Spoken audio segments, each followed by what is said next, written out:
Hey guys, I'm Melanie Torre and I'm here to tell you about The Sims 3. It's a sequel to The Sims and The Sims 2 and a sister game to SimCity and Sim Animals. The Sims 3 is definitely one of my favorite games ever, so I made a special journey to VJHL to tell you about it. But I decided to put my bias on the shelf and review this game straight up, because you deserve that much. Allow me to start by saying what extraordinary improvements EA made from the original Sims to The Sims 3. The original Sims, you could simply command your Sims to have dinner. In The Sims 3, you can choose from a variety of cuisines. Your Sims can eat steak and veggies, grilled cheese, fish and chips, pancakes, waffles, spaghetti, an autumn salad, or my personal favorite, goopy carbonara. If the meals you already have aren't appetizing, you and your Sims can go to the grocery store, purchase recipes, go fishing, or even plant a garden. What used to be a generic dinner now ranges from 5 different kinds of fish and 6 different vegetables. My Sims prepare more sophisticated meals than I prepare for myself. Something freaky about The Sims 3 is that your Sims age at exceptionally high speeds. The Sims clock runs much faster than the clock you and I are used to. A second for us is a minute for a Sim. A minute for us is an hour for a Sim. Your Sim lives through an entire day in just 24 minutes. Every 3 days, your Sims have a birthday. After only a handful of birthdays, your Sims become old and die. But that's not the worst part. The Sims 3 has Sim ghosts that will occasionally return to your household and shower, read a book, or even procreate with Sims that are still living. Don't ask me how that works, because it makes no sense to me. I think it's really disturbing. But all that beside the point, let's get into the nitty-gritty review. Storyline. The creators at EA did a great job making a game with characters that you care about. Because you're the creator of your Sims, their house, and their career, you're inclined to be emotionally invested. The Sims 3 adds something called lifetime goals. These are objectives that give your game direction. Maybe one of your Sims' lifetime goals is to kiss the girl next door. When your Sim meets her, you want them to date, so you work hard at it. You call her up, you invite her out, you compliment her when you see her at the store. This can be especially hard if you created a Sim with particular personality traits such as hates to flirt or never nude. Eventually, Sims can move in together, get married, and have a baby. Then your children grow up as you grow old, and it's a bittersweet game of life on speed. Your Sim story also allows you to work for promotions. Start as a peanut vendor at the stadium, work extra hard, move up to a lawn keeper, a bat boy, and then a star Major League Baseball player. EA allows you to live vicariously through your Sims.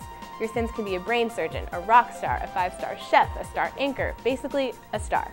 The storyline is a blank slate and you are the author. The story is really whatever you make it. That's the beauty of The Sims 3. For story, I give this game an 8.5. Okay, now for gameplay. There are 3 different modes of play in The Sims: live mode, buy mode, and build mode. Live mode is where all the action takes place.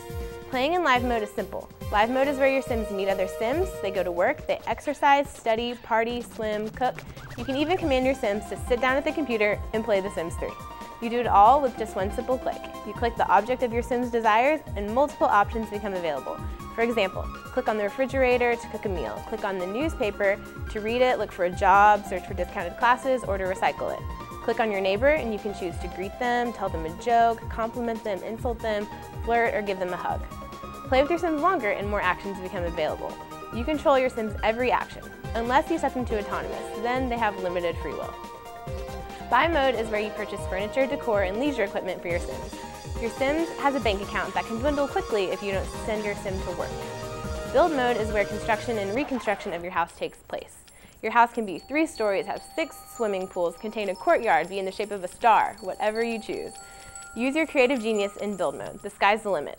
The arguably most spectacular thing about build and buy mode is the music. Sim time automatically freezes in build and buy mode. The second time stops, a melodious rendition of elevator music begins.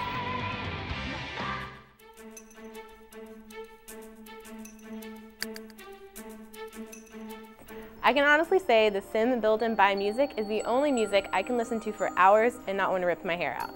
It's not only comforting but inspiring, which is just what you need when you're embarking on the home renovation to end all home renovations. Use your creative genius in build mode. The sky's the limit. I'm going to award gameplay a whopping 8. If the game can consume your entire weekend, it at least deserves that much. Okay, now it's time for design. I've always felt this is one of the weaker aspects of The Sims 3. While graphics have greatly improved since the original Sims, I'm still not impressed. Call me picky, but in live mode, your Sim's facial characteristics are poorly defined. If I've designed a Sim to look like someone I know, I want to be able to see their face. I've also had my qualms about what Sim food looks like. In the original Sims, all food appeared to be a colorful glob. But at least in The Sims 3, I'm not nearly as disappointed. My spaghetti looks like spaghetti. My steak looks like a steak. What a novel concept. However, that bush in the front yard, you can assume it's a rose bush, but to me, it's just this green thing with red splotches on it. Graphics have come a long way, but they've still got a bit to go. I'm scoring them at a 6. Next category, presentation. The Sims 3 is very organized. The 3 modes of play I previously described are easy to find and easier to understand. You can toggle between 3 time speeds on your menu, pause the game by clicking a standard pause button or the P on the keyboard. All the controls you need are located at the bottom left of the screen in a well-designed bar that sweeps across the lower third of your computer. I think it's well organized and visually appealing, not to mention the Sims intro video is so entertaining. I enjoy sitting through the entire thing rather than just clicking straight to gameplay. Presentation is key and The Sims gets a 7 from me. And now for the final evaluation, lasting appeal. Sims 3 is unique because you never actually finish the game.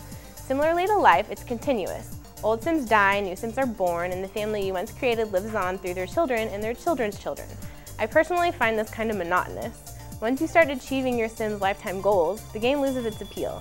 It's very easy to go on a Sims binge and play for 16 hours a day for 5 days straight, then suddenly let the game collect dust on the shelf for 4 or 5 months. For lasting appeal, I'd have to give The Sims 3 a 5.5. So with an 8.5 in story, an 8 in gameplay, a 6 in design, 7.5 in presentation, and 5.5 in replay value. So overall, The Sims 3 gets away with a score of 7.1 for me. Well, I'm off to go play some more Sims 3. Back to you guys.